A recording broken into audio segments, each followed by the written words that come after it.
How was your experience making Man on the Moon, the story of Andy Kaufman? Well, I mean, certainly I had a great time. I enjoyed it.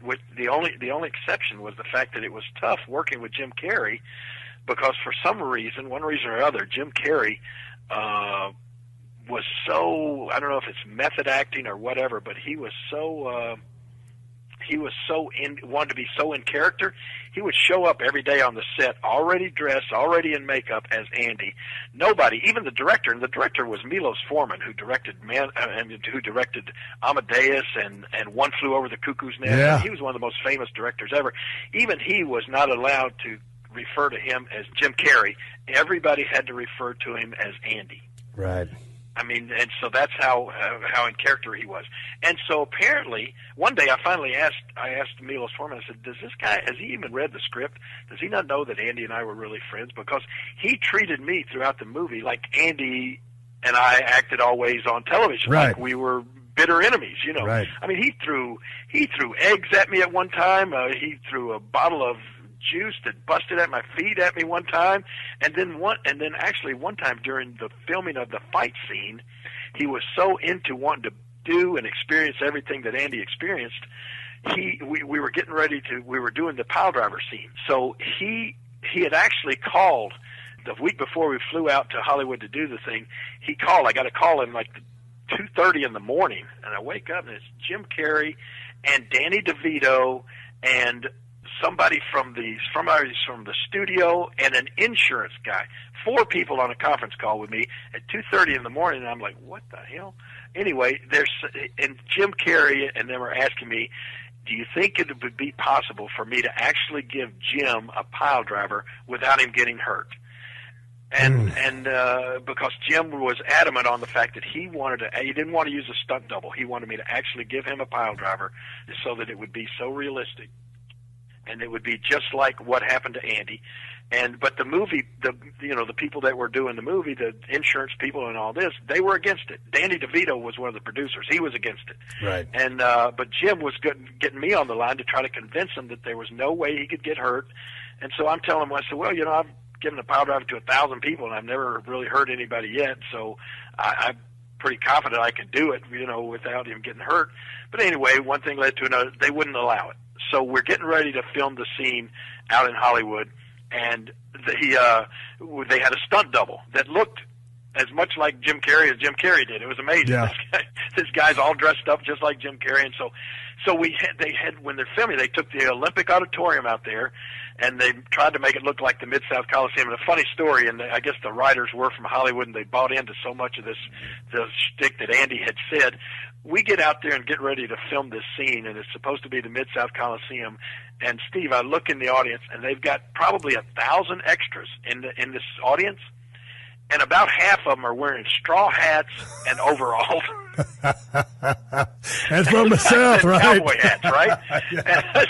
So I went over to the director, and I said, man, let me tell you something. I said, Memphis is not like some podunk hillbilly town. I said, I don't think I've ever seen anybody wear a straw hat. I've been wrestling there for 20 years. I said, I've never seen anybody wear a straw hat to the match.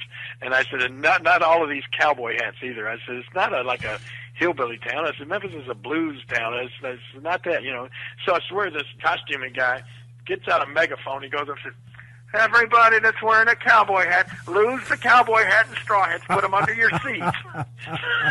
So about 100 people take off these cowboy hats and put them up under their seats, right? So we get ready to start filming the fight scene. And so Jim does all the lead up to the stuff of the antagonistic things, and then finally he gets me in the headlock, and he's standing with me in the headlock, and the director goes, cut. And so then the stunt double comes in, and he gets me, and Jim gets out of the ring, the stunt double comes in, puts me in the headlock. I pick this guy up, and he says, action! I pick him up, boom, drop him on his head, and the director yells, cut! He rolls out of the ring, Jim rolls back in, and he lays down where that guy was, is action! And so then I reach over, they get a tight shot of Jim's face, I reach over, I pick him up, I stick his head between my legs for the pile driver, and the director yells, cut! He gets out of the ring. The stunt double gets in, puts his head between my legs. Action! I pick him up. Boom! Give him the pile driver. Same thing. Cut. In rolls Jim, and we go through this for about 10 takes, right? And finally, the people in the audience are actually yelling at Carrey, "What's the matter? You afraid to get a pound?" some of these extras are actually heckling him, right?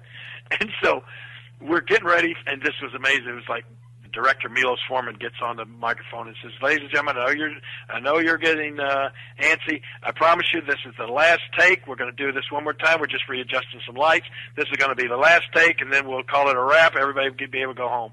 So everybody applauds, right? So I'm standing there in my corner, and all of a sudden here comes Bob Zamuda, who was Andy's best friend and writer and everything, in real life Andy. And he comes walking over to me in the ring, and he's just talked to Jim, who's in the other corner. And Bob Zamuda kind of under his breath says, "Hey Jerry, on this take, when you pick him up for the pile driver, and the director yells cut, he said just go ahead and give him the pile driver, and we'll have it on film, and there'll be nothing they can do about it." And he said, "Jim wants you to give him the pile driver." And so then he turns around and walks back across the ring, right? So now I'm thinking, holy crap. Now this is all on me. I'm going to give this guy a pile driver, and I know what he's going to do. He's going to lay there like he's hurt. He's going to have him call in an ambulance and all this crap, just like Andy did. Yep. And I said, and I'm going to look like the big a-hole, right? Yeah. So the director, Milos Forman, is walking by. He said, "Everybody in the place says get ready." And I leaned down and I said, "Milos." And he said, "Yes, Jerry." And I said, "Andy just sent Bob Zamuda over here." Or not Andy. I said, "Jim just sent Bob Zamuda over." And he said, when you yell cut, he wants me to go ahead and give him the pile driver. And he just wants to take the pile driver. And he said, "Oh, Jetty, I'm so glad you told me. Thank you very much." He gets the megaphone. He says, "Ladies and gentlemen, that's a wrap. We're through for the day. Thank you very much." Oh my gosh. I looked over, and Jim Carrey was freaking furious. His eyes got as big as saucers, and he's looking at me, and he storms out to the middle of the ring, and he grabs the microphone that the ring announcer was using, and he starts feeding the house, and he said, "Let me tell you people something. I wanted to take a pile driver, but the insurance people, and they were afraid, and they wouldn't let me do it. I'm not afraid." And all of a sudden, they cut the microphone off. Suddenly, he couldn't be heard, and he was really even more furious now, right? So he starts screaming, "I have worked on Broadway, and I do not need a microphone to be heard. I am not afraid to take the pile driver. Lawler's just afraid to give it to me." And he comes right over. I mean, this was like a total shoot. He comes right over and gets right in my face, and veins are bulging out in the side of his neck. I'm looking at him like he's nuts. And he just looks at me, and he spits right in my face. Wow. It's a big hogger right in my face. And I went, "What the?" And I just lost it. And suddenly, I think he came to his senses, realized what he had done, and he runs. He turns around, he starts running across the ring. I've just lost it then, and I run across, and I catch him right before he can slide out of the ring by his neck. I had him in like a reverse face lock, right? A reverse chin lock. And he's tried to slide out underneath the bottom rope. Now, he had about a 300-pound, this big black guy that was his security guard. He sees what's going on, so he grabs Carrey by the ankles. And he's trying to pull him out of the ring, and I got him by his neck, and I'm pulling him back into the ring. And and all of a sudden I'm thinking, oh, wait a minute, what am I going to do? I got to beat up Jim Carrey here in front of the world, right? So I let him go, and down the guy pulls him down onto the floor. And sure enough, wouldn't you know, they call an ambulance.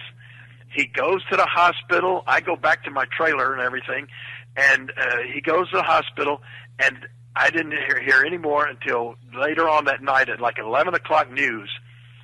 I swear there's a freaking big hurricane. I don't know what the hurricane was. There's this hurricane going on in Florida. People are getting their homes blown away and everything. It's a big, huge news. And the lead story on the 11 o'clock news was Jim Carrey injured by a wrestler on the set of Man on the Moon, news at 11, film at 11. And that was like the huge, big story of all of Hollywood. And then the next day, I get word that I'm fired from the movie. And that I go home, and Jim Carrey wants me replaced, and all the scenes reshot with somebody else. And so I'm just thinking, geez, what am I going to do now? Anyway, I go home, and about a week goes by, and I didn't hear from anybody except all this news that I'm off the movie, and they're going to replace me and everything. And then about a week later, I get a call from Milos Forman and the director, and he says, "Jerry, can you be in New York on this date? We're going to film the Letterman scenes with David Letterman." And I said, I thought I'm fired. I thought he wanted me over there. He's calmed down. Everything is okay. We got it all smoothed over. We love you, Jetty. You're terrific. Of course they do. so the funny thing was then of course, the scenes we were shooting next were the Letterman, where I got to slap him. And man, oh man, did I pace that son of a bitch. I hit Jim Carrey so freaking hard, much harder than I hit Andy Kaufman. And he got up and he was holding the side of his head. He said, "Oh my God, you really punked me out on that one." And he said, "Milos, I hope you got that on one take, because I can't do that again." So he knew he'd been a jackass, huh? Oh yeah, he knew it. He knew it. And he gave me this nice North Face jacket. He gave me a bunch of gifts and stuff like that. And you know what? I swear to God, a few weeks ago, I haven't heard from Jim Carrey in years. A few weeks ago, I get a call from his secretary and says, "Jim has something he wants to give you. Want to get your mailing address." I think, what? And so I give him my mailing address. I give her my mailing address, and I said, "What is it?" She said, "Oh, I can't tell you. It's going to be a surprise." Oh, good. Right? We don't like surprises. Yeah, exactly. So anyway, a couple of days later, I get this box, a not very big box, in the mail, and I open it up. There's this letter, a handwritten note from Jim Carrey, and it was weird in the sense that apparently somebody gave Jim Carrey the costume that I wore, the wrestling costume that I wore in the movie Man on the Moon, and apparently he thought it was from me. I don't know. I never saw I wanted the costume. I never saw it after the making of the movie. Right. But in this letter it says, "Dear Jerry, the gift of the costume that you wore in Man on the Moon is possibly one of the greatest gifts I've ever received. Working with you in that movie was both an odyssey and was a shining moment in something, I don't know, like really putting me over, right?" And he said, "I know that you have dabbled in music and cut your own albums." He said, "I just wanted to give you something from my record album collection, and I hope you enjoy it." And he said, "Next time you're in L.A., he said, I have a suite at the Staples Center. Give me a call. I'd love to have you as my guest." And so anyway, that's the letter. And then in the box were about 8 record albums, pristine condition, mint condition record albums, all by wrestlers. All like there was the Hulk Hogan WWE album, right. Album by Sweet Daddy Siki, album by Antonio Rocco, all of these different wrestlers that over the years, I mean, some of them went back to the 60s and everything. All of these records that had been cut by wrestlers that somehow he had in his record collection, and he sent them all to me for some reason or other.